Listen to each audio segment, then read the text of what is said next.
Hey everyone, this is the final girl. Welcome to my channel. Since this is my first video here on YouTube, I decided to do something a little different. Instead of trolling the internet to find scary stories, I wanted to bring my audience something that they've never heard before. That meant interviewing my closest friends, family members, acquaintances, and really just anyone I've met along the way who had a story to tell.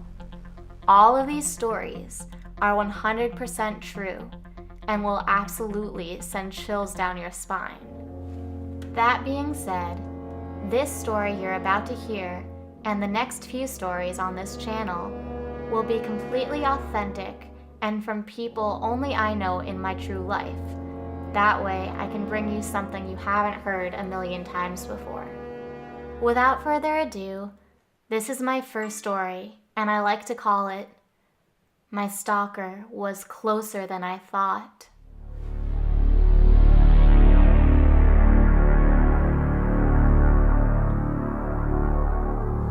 To preface this story, I would just like to say that this happened to me long before any stalking laws had been put in place.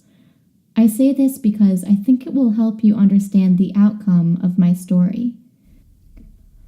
It was the fall of 1975, and I had just graduated from college with a teaching degree. I was lucky enough to score a job immediately after I graduated, teaching at a nice school in the suburbs.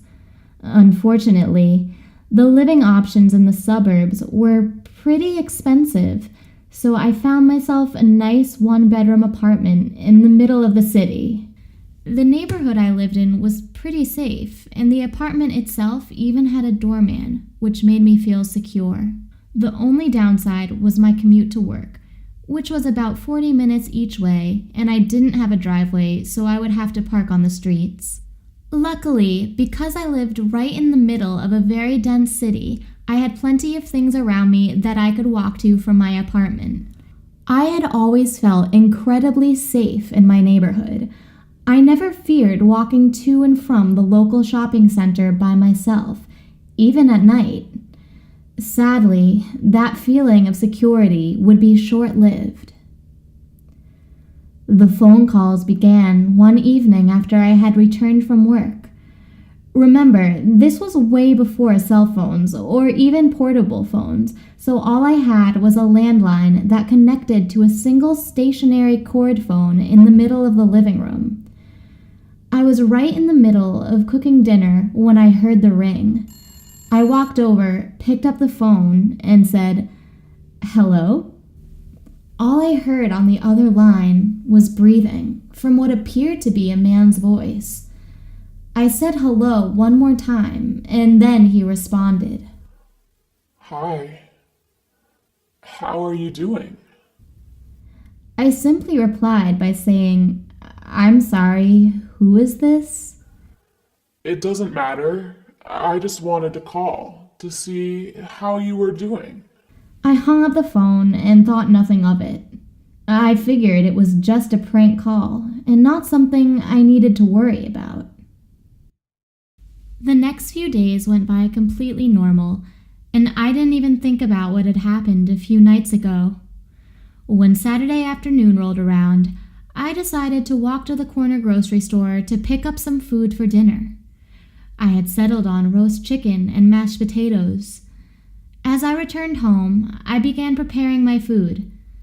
I was interrupted by a phone call, so naturally, I walked into the living room and picked up the phone. To my surprise, it was the same man from a few nights before. Our conversation went something like this. "Hello?" How was dinner? I'm sorry? Who is this?" I like potatoes too. I froze for a minute. I couldn't even speak. This man had been at the grocery store with me, and I didn't even notice. Without saying anything, I hung up the phone and looked out the windows which overlooked the street. I didn't see anyone. I double-checked to make sure the door was locked. It was. Realizing there wasn't anything else I could do at the moment, I resumed cooking my dinner and tried to enjoy the rest of my night. He would call almost every night the week that followed, just saying creepy things like, "Your hair looked really nice today," or, "You left the house earlier than usual today. What were you doing?" and commenting on my daily activities. On one occasion, I had walked to the library and checked out a book. Within minutes of returning home, the phone rang. Before I could even say hello, I could hear him breathing. "Who is this?" I said.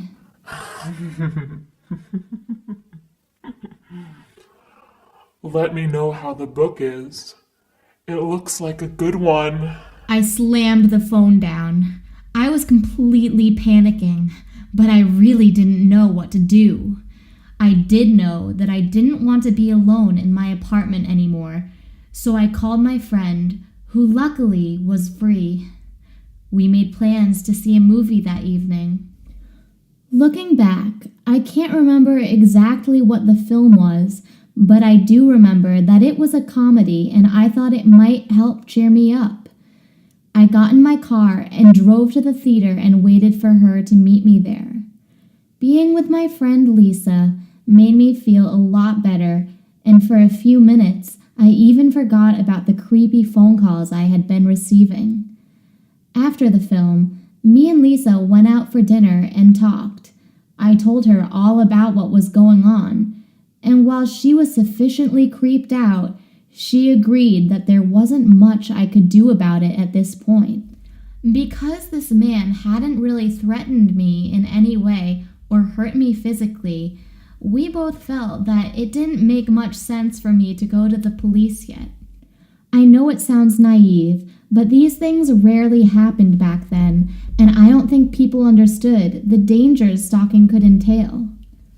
After dinner, I was feeling much better knowing I had told someone else about what was happening to me, and being out of the apartment felt really good. After dinner, me and Lisa hugged goodbye, and I got in my car to drive home.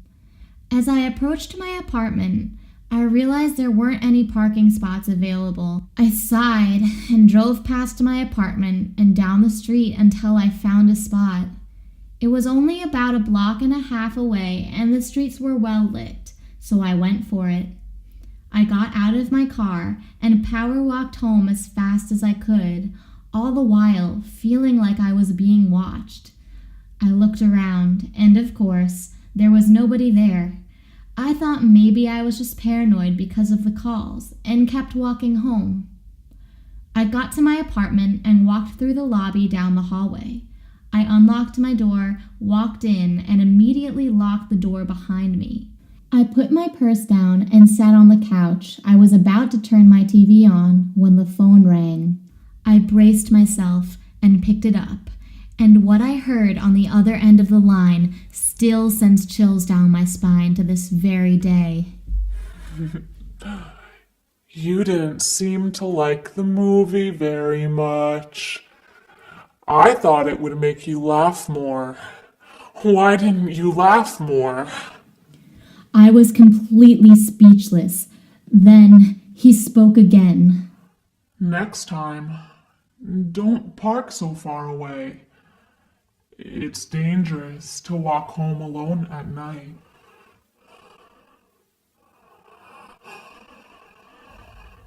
That was it. That was the last straw. I immediately hung up and called the police. I told them everything that was going on. Shockingly, they told me they would look into it and try to figure out who was making the calls.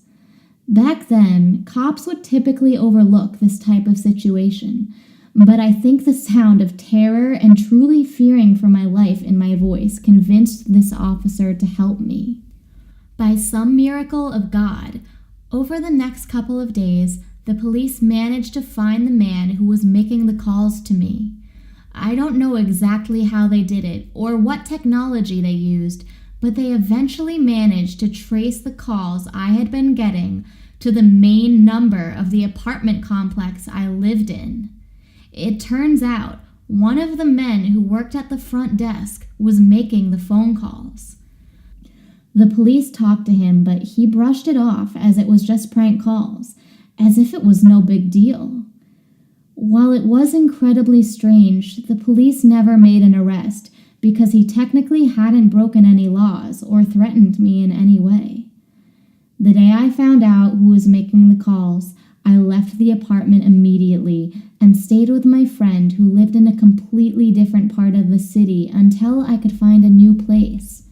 A few weeks later, I ended up moving into a shared home with 3 other girls, and I never heard from that creepy-ass man again.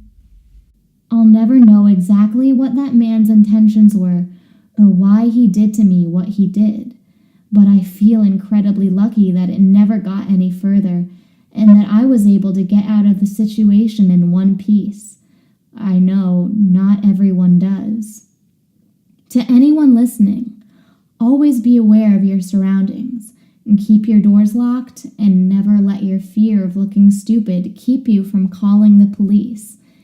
It could just save your life.